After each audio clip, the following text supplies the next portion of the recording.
Good evening po sa atin lahat.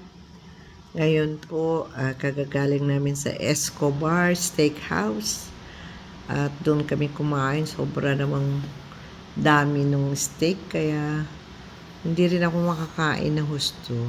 Madali mabusog. So, inuwi na lang namin yung ibang hindi nakain. So, tapos, ngayon, nandito ako para matunaw yung kinain ko. Kasama ko ang kasama nila dito sa bahay. Ito siya. Jane, hi ka mo. Hi Jane. Oh, sa pagsabi ka, shout out ka mo sa mga kakilala mo. Ay, shout out sa Sige, sa jowa mo. sa jowa ko sa nasa Caloocan. Ano pa? Mama.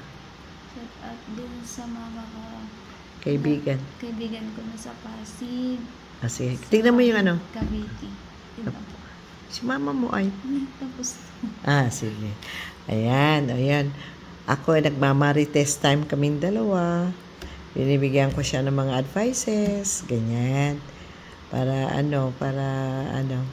maayos naman. Sana naman makakuha rin siya para sa akin na mabait din, na hindi mareklamo.